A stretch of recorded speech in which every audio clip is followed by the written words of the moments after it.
wasting money on cures. Forgot how to fix myself. They say that time is free. Then why is it so precious? Oh, I'll say memories in my head, like Polaroids on walls. They remind you to look ahead. Time is running out.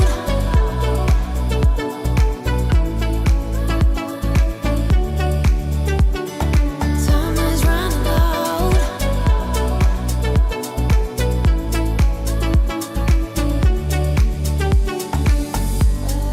Lately I've lost my track. I've sailed the deeper seas, hoping to find something to bring back better times. Oh, I'll say memories in my head, like Polaroids on walls. They remind you to look ahead. But time is running out. Time is running out. Time is running out. Time is running out. Time is running out. Time is running. Time is running out.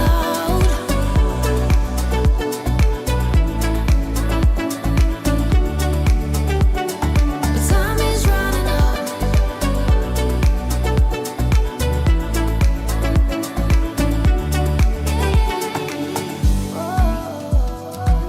What if my best days are over? They can be over.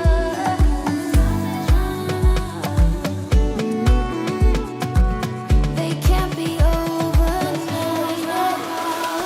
Time is running out. What if my best days are over? They can't be over now. Time is running out. Time is running out.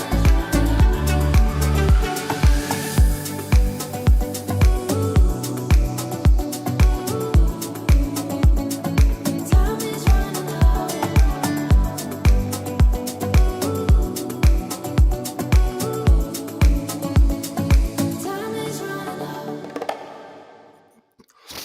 Evening, everyone. It's Jim and Graham here. It's half term, isn't it? So if you're on half term, hopefully it's going well for you. If you're back at school, unlucky. But most people are back next week. But we're keeping going with our Wednesday night 6 p.m. sessions on business basics, where we take a topic area or two topic areas and do about 20, 25 minutes, Graham, of fast-paced revision. Tonight it's sources of finance, isn't it? And cash flow forecasting. It is indeed. And you're coming from an undisclosed location. We can't explain where you are, but it's not your usual location. I'm at my mum's house. For I am off to the circus after this. So it's off to the There we circus. Can't be any circus puns. Impossible. But anyway, we'll start with our big reveal. Graham, do you want to take us through this? It's not one we've done before. And I'll give you a clue, everyone live. It's not Greg's. It's definitely not correct. This business started in the US around 1854. So if you're sat there thinking, I know a business that started in the UK around 1854, well, it's not this one. It's not. This is in the US. Oh, 1854. I thought that meant 6 minutes to 7. Okay. All right. It's I never knew it was. 1854. I never knew it was actually an American business until I did this. Right. Okay. Clue number 2. The first UK think we'll- location.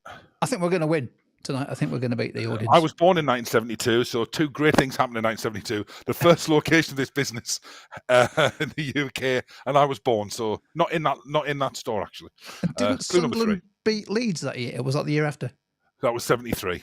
73. Yeah. We didn't just beat them; we destroyed them. Clue number 3. It's now a public limited company, and it's got around 225 UK stores. Okay. Retailer? Yeah, it's a retailer. Anyone? It's all quiet in the chat window. Yeah, Normally have a go. normally we get Greg's by this point, even though we've said it's not Greg's. So clue number 4. Now expanded largely by acquisition, buying Focus DIY in 2007. So that should give you a clue as to the type of business, the type of market it operates in. Yep. Still no comments. Is there anyone there? Focus DIY. That's a big clue there, isn't it? Big clue. Big clue. Big clue. I guess that transactional deal was put together in a hurry. Yeah. Don't use AI. Do it yourself. That's what I would say. Clue number 5. B&Q is perhaps its main competitor. Now, there's 2 ways you could go here. One business doesn't exist anymore, to be fair, but I think we've beaten them, Jim. I think we've beaten the audience. Yeah, done well. Should we show the result? It is. It's Wix. It's Wix. You know, they're everywhere, aren't they? Oh, Homebase. I think Homebase has gone, hasn't he? Homebase have gone, haven't they? Homebase was bought by Sainsbury's. Yeah. Homebase, yeah. Not the range, but not the range, but no, Dunelm. Lots of answers in Homebase, the range, Dunelm, but it's not. It's Wix. Yeah. And so we'll chalk that one up. We haven't had many successes and wins, have we? Home Depot, which is an American. It's American, yeah, it's American. So B&Q basically took the format. They took the format for their warehouse format. I used to work for B&Q. I thought Wix was British. But it is now. But it started, didn't it? It started in America, yeah, in the US, and then they bought that format was in America. Yeah. There's no need to cry. Stuff. Anyway, look, we've got a few MCQs. I'll start with the first one. Now, obviously, not every exam board has MCQs. AQA does, Edexcel doesn't. But we do find they are a good way of covering our topics, our business basic topics. And we've got 4 or 5 MCQs here, all on short sources of finance and cash flow forecasting. So the first one here is, which of the following statements, just one of them, about a long-term bank loan is true? And I'll give you a clue on this one to help out. It's either A, B, C, or D. It's one of those 4. That's a good clue. Then. So only one of those 4 statements about a long-term bank loan is true. What do you think it is, Sam? Is it a source of finance or a source of finance? Finance. Well, look, we've not. To be honest with you, we don't have a good track record of getting wrong answers on these, do we? Not tonight either. So in the first one, everyone's going Charlotte, Sam, Nikita, and others are all going for D. Let's have a look. Yeah, it is D. Yeah, long-term bank loans. In fact, to be honest with you, most bank loans are for a fixed term. Typically, a long-term bank loan would be for, say, between 3 and 10 years. So, yeah. Right, should we do another one? Let's see if we can... Let's do another one, yeah. So the formula to calculate net cash flow is it A, B, C, D? Looking at those answers, Jim, or possible answers, it's definitely got something to do with total cash inflows and total cash outflows. Yeah, no question about that. It's definitely got something to do with those. So is it A, is it B, is it C, or is it D? That doesn't particularly help, does it? Saying that. But it's one of those, cash flows, sometimes you may be given a formula. I can't remember the last time I saw it actually where an exam question asked students to complete part of a cash flow forecast, but it's possible. I can't remember when I last saw that. It's possible. Anyway, we're on fire tonight. I think 100% so far. Should we have a look? It is total cash inflows minus total cash outflows. So that would give you your net cash flow. From then you can work out your you can add that onto your opening balance to get your closing balance, etc., etc. Yeah, great work, everyone. And of course, net cash flows comes in really handy when you're doing investment appraisal, doesn't it? A bit later Definitely, on an absolute crucial, because when you do investment appraisal, some students will have done that already. I know that from tutoring a lot of students that you may not always be given the net cash flows in an investment appraisal question. You may have to work them out. That's your total cash inflows minus total cash outflows. Right, I'll do this one. So we've got a 2-statement question. So there's 2 statements there, and you just have to work out whether you think each is true or false. Statement 1, a bank overdraft, is that classed as a non-current liability in the balance sheet? And retained profit, the statement there is that it does not appear on the balance sheet, or the statement of financial position as it's otherwise known. Is that true or false? So is a bank overdraft a non-current liability, and is that true that retained profit does not appear on the balance sheet? That's a difficult question, that one. True or false? Yeah. Difficult question. Yeah. And not surprisingly, I haven't yet seen a correct answer. Now I think it's is it statement 2? It is statement 2 that is statement creating 2, yeah. the problem. Yeah. And it was. Shall we have a look at the answer, because we've got a mix. I'd say 80% of people are going for C, and therefore 20% of people going for D. And the answer is indeed, as Charlotte has just pointed out in the live chat, it is indeed D. It is D. Both those statements are false. Let's just explain why. A bank overdraft, that is a current liability, because a bank overdraft, that's where we owe money to the bank. In theory, it's repayable on demand. They could turn around to you and say, "We want our money." Therefore, that's a current liability payable within, certainly within 12 months. In theory, overnight. And retained profit. Well, the clue wasn't in the word profit. The clue is retained. So retained profit is one part of the capital of a business. It's the profit that we keep in the business. Therefore, it helps finance the business. And you find that on the bottom part of the balance sheet, the total equity part. Yeah. So just for AQA students, especially, there's a question about how a few years back about how homeworking would impact the balance sheet of a business, and it was very clear that a lot of students weren't familiar with the different elements of a balance sheet or statement of financial position. So non-current liability is a liability that's maybe long-term, over a year. Yeah. A long-term loan, for example, so like a loan, a mortgage would be a non-current liability because it doesn't have to be paid back within a year. Current liability is part of your working capital formula, therefore generally has to be paid back within a year. So and the other main current liability, if we're looking for things like the current ratio, which I think we did last week, didn't we? Liquidity is trade payables, amounts that we owe to our suppliers. Okay, brilliant, right, let's see, I think we've got another one here. Do you want to do this one, G? Yeah, so private equity finance is a type of venture capital. Is that true or false? On a cash flow forecast, the closing balance for March is the same as the opening balance for April. Are those true or false? Okay.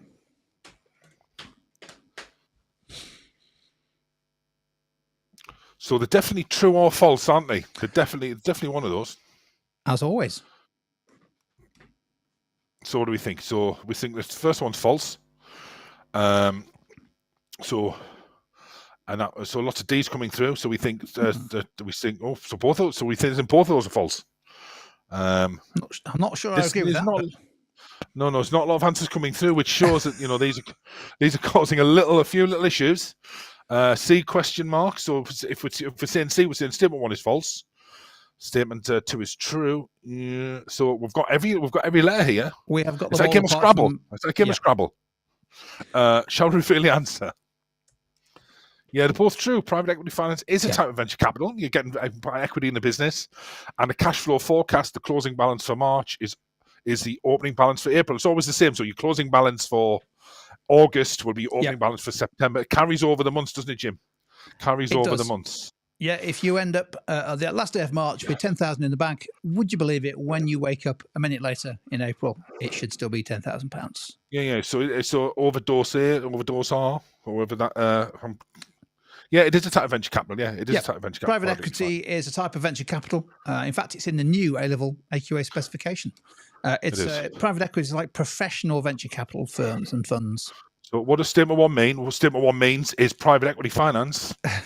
A type of venture capital, so it is it, because there's different types of venture capital. Private equity finance is one of them. So when you're being taught venture capital, you may be, that may have been mentioned. But as long as you know what venture capital is, that's absolutely fine. Okay. We've got one more. Crowdfunding usually involves. It's another one of these two statements. Crowdfunding usually involves raising small amounts of capital from many investors. True or false? And our final statement, private limited companies cannot raise finance via the sale of shares. True or false? Give you 15 seconds or so to have a think about those two. I think if you know your stuff, that would be a nice question to get if you were an AQA student. Yeah. But as we know, Jim, private limited companies have been examined, especially by Edexcel, a few years running, and it has unearthed lots of misconceptions around private limited companies. I'm not saying that's true or false. So some students are saying statement 2. So most are going for B. Yeah, most are going for B. Should we have a look? I'd say, in fact, I'd say 90% of the live audience will go for B. Let's have a look. Yeah. Well done. Yes. It is true. So crowdfunding involves raising small amounts of capital from a crowd of people. Private limited can sell shares. What was interesting, that when you look at answers where students have answered questions on private limited companies, some still say they can't sell shares. Some say they can only sell shares to family and friends. There's a little bit of truth in that. You can sell shares to anyone they want. They can invited people. And another misconception is that private limited companies have unlimited liability. The clue is in the name of the company there. So just it's lots of misconceptions out there. Yeah, lots of misconceptions out there. Only easy, Jim, if you know the answers to these. It's true, aren't they? Okay, so I think we're on our first calculation. Let's do a calc. Oh, okay. So basically, we've got a cash flow forecast on screen. Some of the numbers are missing and they've been replaced by letters A, B, C, and D. All you need to do is work out A, B, C, and D. So very simple question, but one that could appear in an exam. We don't know. So shall we start the music? Let's go. So in the live chat, if you want to have a go in the chat, just put the letter and the number. I'm gonna play along as well. Okay. I did write the question. Does that mean you've not checked the answers? You chatting? Sorry, I You did. sent me. Not so easy to see the numbers if you're on a smart device. But have a go. Yeah. Zoom Numbers in. are very clear. Having said that, lots of people can see what A is because they've got it right. Yeah. Yeah, difficult one to show that really, but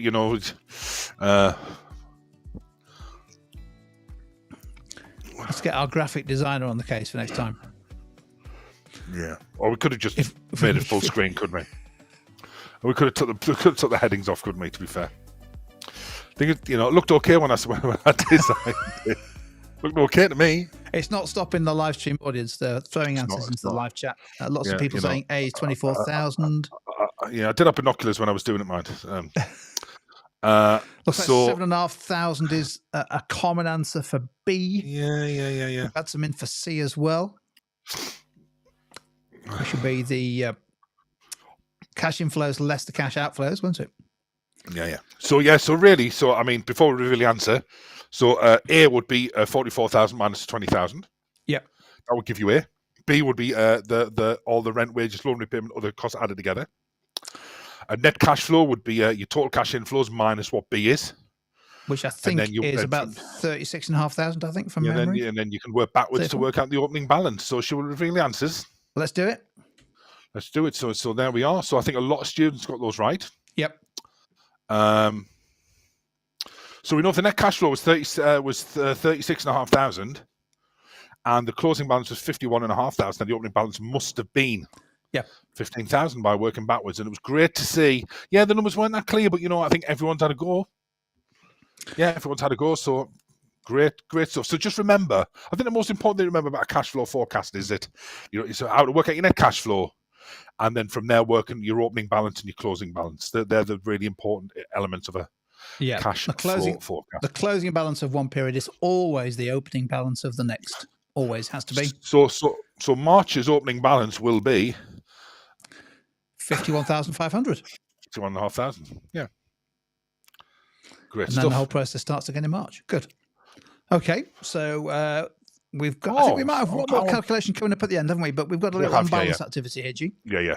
So this activity, that image is not to scale, but what we're after two benefits of cash flow forecasting and two downsides. Now, cash flow forecasting, generally done by a part of a business plan, an entrepreneur setting up a business, but also many businesses still do yearly cash flow forecasts. Definitely. So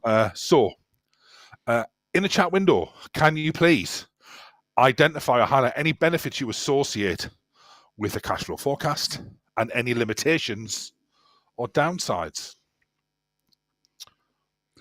Yeah, along with break-even analysis, I think cash flow forecasting and budgeting are the financial activities that nearly every business does. Certainly, any well-managed business does. Yeah, very important. Very important. In other words, business in real life. Yeah, so you know how much you can afford to spend, helps to arrange funds in periods when forecasts are negative. That's a really good one, that actually. So you can spot periods where cash flow may be tight, and then you can take corrective action, maybe by trying to limit your outflows, increase your inflows, or maybe taking some sort of overdraft or some corrective action in order to know how much you can afford to spend. Great answers. That's a good point, is that actually when you see a cash flow forecast, it's in front of you. You can soon work out whether you're going to run out of money, and therefore it forces you to make decisions about what you might end up spending rather than what you would love to spend, but you may not have the cash. Exactly. Oh, and I like Charlotte's answer there. Charlotte's answer, wow. Helps with potential seasonal fluctuations. Superb. And future business planning. So, for example, you might go to, I was in the Weardale the other day, and I went to an ice cream shop, and I was chatting to the owner. It says, obviously, it's very, very seasonal this time of year. So they always have to conserve cash early in the year to make them through those leaner periods. So that will Absolutely. Great answer, Charlotte. Great answer. Some disadvantages coming through now based on forecasts. Yeah, And well, subject to changes let's just put our two down, and then we'll go on to those disadvantages too. So this is what we went with in terms of benefits. Yeah. There we So go. it can help obtain additional finance part of the business plan. That's really important.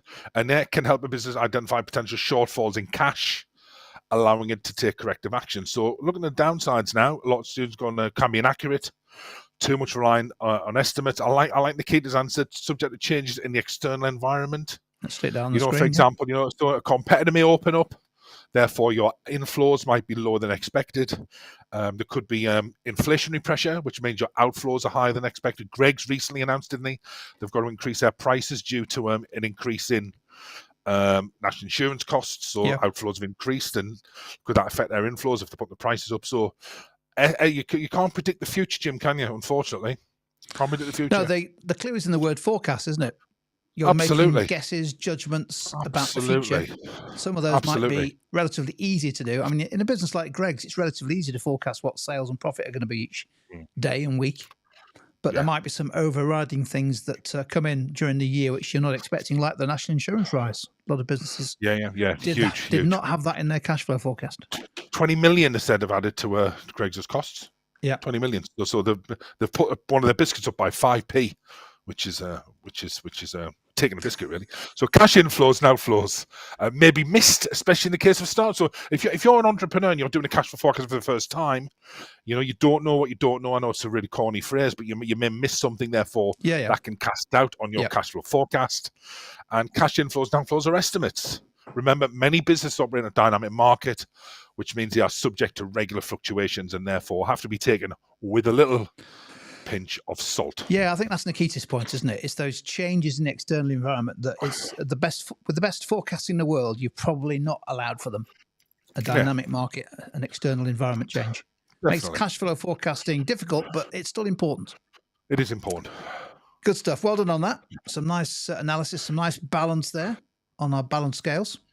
We've got a couple of these. We'll just do two of these. I'll spin the first one and ask for people to have a go. So we just want to quick fire in a live chat. Let me get rid of that. Move Nikita's answer there. So give me two. So give me two. Wherever it lands on, give me two. So if it lands on downside of an overdraft, give me two. If it lands on benefits of crowdfunding, give me two. So should we spin the wheel and see where it lands? Let's go. Yeah. Purely random, as we know. Yeah. Powered by verified by the Random Spinners Association. You're right. So over to you in the live chat. Two benefits of venture capital. Well, we know that we heard earlier on in the session what venture capital was. So two benefits of venture capital as a source of finance. These are all about sources of finance, to be fair. Whilst Graham just double checks whether the Interactive Spinner Association actually exists. It's real and exists. It's based in Sunderland. Two benefits of venture capital. What do you think? Just a few seconds to have a go. If you want to have a go in the live chat, we've got some suggested answers, but they're not the only answers. Yeah. Venture capital is an important source of finance, isn't it, in today's business, especially for startups, which may be considered slightly more risky. Gain knowledge. Two good points there. So, venture capital tends to be large. You can raise significant sums. I was speaking to a venture capitalist this afternoon. As it turns out, they're raising hundreds of millions to invest in different businesses.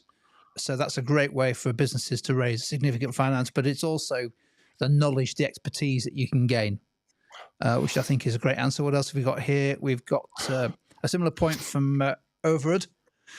Mentorship from investors. A really important thing is that if you're a business, you get a venture capital investor, like a Dragon's Den investor, you get a lot of mentorship. Should we have a look at what we had? There's lots of great answers. I'll just stick Nels in. Large, and also it's a way of financing projects that may have a large degree of risk. Therefore, a bank might have rejected it, but a venture capitalist might say, yeah, I'm up for that. Yeah. Some great stuff there. Here's what we had. So I think we've got the same. We can raise significant finance. Generally, Yeah. it's not like a bank loan where you have to pay monthly payments, so you're not maybe subject to interest. We're not looking at the downsides here. Remember, just focus on the benefits and access. Often, not always, but usually access to professional support. So some venture capitalists or some are experienced in that industry can offer advice, guidance, and support. If you're smart, you get a venture capitalist who knows your industry, knows your sector. Yeah. Rather than just gives you money. Good stuff. That's really good. stuff. Should we do one more? Yeah, I think we've got one more of these. Let's have a look. Still give me two. Benefits of venture capital's gone. Yep. So hopefully the random spinner recognises it's not there. It's bound to, isn't it? 'Cause it's Downsides been of verified. share capital. Okay. So two downsides of share capital. So only available to those businesses who sell shares, of course, such as a private limited company and a public limited company. But but often venture capital involves acquiring equity in a business, doesn't it? Yeah, it does. It does. Maybe getting a slice of that of the business. Yep. In return for the finance. Yeah. So a downside of share capital as a source of finance. And Charlotte dilution is of a ownership's fantastic good answer. answer. Yeah, Nikita's gone for dilution, and Charlotte's just typed in a few extra words to explain that further. It dilutes the ownership of the business if you issue shares and those shares aren't bought by the people who already own the business. Of course, can happen, but generally not. It's usually somebody new. It dilutes the ownership. And there's also an expectation that a business may be expected to pay dividends. A business does not have to pay dividends. A company does not have to pay dividends. But there may be an expectation among shareholders that it will. So there is an expectation amongst a lot of shareholders that a company will pay dividends, but it doesn't have to. Potentially lots of control of decisions, and the profit is shared, depends. Control over decisions really depends. It depends who has the majority shareholding, doesn't it? If you've got 51%, then you control the decisions. Yeah, if you buy one share in Tesco, then I'm not sure you've got much say in what brand of beans to stock. But it's a really good point. Yeah, we've got some interesting comments coming in, including from Nikita. The dividend is not allowed as a tax deduction. Well, that's true. Dividends are taxable. So you have to pay tax on any dividends that you receive from the company, which is good. Okay. Should we see what we went with? We went with these two. So dividend obligations again, they're not maybe there's an expectancy, but like you said, they don't have to be paid out. And dilution of ownership and control, divorce of ownership and control is a key one, depending on how many shares are purchased, of course. Great answers. And I think that's quite an interesting one for public companies in particular. Some public companies have literally got millions of shareholders. And so who holds the power there, really? Well, no individual shareholder does. Yeah. Okay. But managers may be taking decisions that aren't necessarily in shareholders' interest. They may be taking decisions which are in their interest. And that's an issue that's a downside of share capital. But I think we got both those two on the live chat, just looking through the feed there in quick time as well. Can you believe it? We're through to our last. No, we've got a quick calculation, then our last activity, haven't we? So a business estimates in September its total cash inflows will be 10,000. Okay. Total cash outflows will be 5,000. The closing balance in August was 7,000. What's the opening balance for October? Relatively simple activity, but worth having a go at, isn't it? Yeah. Worth having a go. So didn't we do the formula for net cash flow and opening and closing balance earlier? I think we did. Yeah. But I think Cash it's just sometimes inflows, useful to 10,000. see it that's not in a sort of cash flow forecast format. Yep. So cash inflows were 10, outflows were 5. And September comes after August, but before October. Yeah. Yep. I've got to stick some answers as they're coming through, G. Yeah. Not saying whether they're right or wrong. Yeah, well, I think everyone's got them. I think everyone's But got they're the all same the answer. Yeah, great work, everyone. I thought the wording of it might confuse some students with September, August, and October, but can't fool these. They're flying in the answers. They're all the same as well. Well, there we go. There. Yeah, to show the answers. The answer is correct. The answer is 12. Well done, everyone. Great work. What else is it to say? Yeah. Great work. Yeah. I don't think we need to spend a lot of time going through the working, but if you're watching and catching, you might be thinking, I'm not sure how we did that. So here we are. Yeah. So net cash flow was 5,000. Add that to the closing balance to give you opening balance of 12,000. Great work. We're on our last activity, aren't we? We are before you go to the are. circus, G. Yeah. I used to work in that circus, you know. Did you? Yeah, I was a human cannonball, yeah, but I was fired. So Take us through So this then now- before you Yeah, walk but around the corner to the before circus. I head off. So yes, so Bill Ding is the owner of Trowel and Error, a small construction company. He recently quoted a customer £80,000 for a house extension. The Okay. cost of materials and labour is estimated to be £35,000. The work will take around 6 months to complete.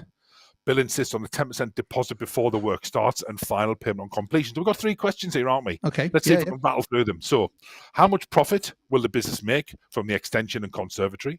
I must have omitted to put conservatory in the case study there. They've just decided at short notice to add a conservatory on after I wrote the after I wrote the case study. How could the business manage or encounter cash flow problems? How could the business manage its cash flow during the period? So This obviously, is a classic situation, isn't it? An absolute classic cash flow issue. difference between cash flow and profit being illustrated here now. So it's interesting because I wrote an activity today called the Conservatory Restaurant. So I think that's where I'm getting muddled up there Yeah. for our Strong Foundations workshop. It's an extension activity, isn't it? This. Okay. Yeah. So basically, yeah. So the profit. So as long as the fixed costs are being covered, then it is profitable. So yes. So the difference between 8,000 and 35. So this should return, assuming the fixed costs are being covered. Let's assume they are £45,000 worth of profit. Yeah, So the it's gonna answer's be coming through in the profitable. live feed. Nikita's the first one in. Yeah, it's going to be profitable. But how could Bill Ding suffer from cash flow problems? So got here not paid for 6 months. So that's a really interesting point. So yes, you just get a 10% deposit, but Yeah. the rest. So we could have worked out what 10% of the house extension is. 10% of the 80,000. So he would get a deposit as he starts work of £8,000 from the homeowner. Yeah, So that's a cash inflow. yeah. So he's but he's got to £8,000 find- up at the start. But then he's got to find. But basically, so the cost can be 35,000. So he's got to find the rest of that money. Only a 10% deposit means at the beginning he loses a large amount of money potentially. Yep. I mean, he can't afford his materials. I quite like the word materials. It does relate to the building industry, doesn't it? Yep. And labour. Yeah. So what could he do? How could he manage those So I cash think flow issues? we've answered questions 1 and 2, haven't we? But what could you do to manage that? What could he actions do? Bill Ding, is that his real name, by the way? William Ding. William. William Ding. Bill to his friends. What could William Ding do to manage cash flow more effectively? He's getting £8,000 up front, but he then needs to pay £35,000 for the materials and labour. And he won't get the rest of it, the 90% of the 80,000, until he's finished the work, which could take a while. Well, he's getting, isn't he? So basically, he needs to find 27,000. So yeah, he could get a short. Yep. He could get a bank overdraft for say £27,000, and therefore, when the money comes in at the end of the job, he could pay it off. That's really good. So there's something else he could do, isn't it? He could arrange monthly payments. That's a really good answer. He could say, "Well, actually, I want you need to give me 10% for the first every month, and then the final balance." I think when we had our extension done, also bill customer as the work progresses. So when we had our extension done, they wanted half the money after 3 months. So I guess one other thing you could do is not pay the supplier of the materials for a while. Buy it on Quite credit. hard not to pay your bricklayers and your tradespeople. You've got to pay your staff. But you can maybe get 30 or 60 days of credit from Wix. Yeah, that would help, wouldn't it? Or a builder's merchant. Should we have a look at our answer? Let's have a look. Well done in the live chat on that one. Done well on that. Let's have a look. We've got a bit of application here, I think. Yeah. So yeah, we got the profit. The business will only receive 8,000 at the start of the building work. See the application in red there, Jim? And the total cost of the work is 35,000.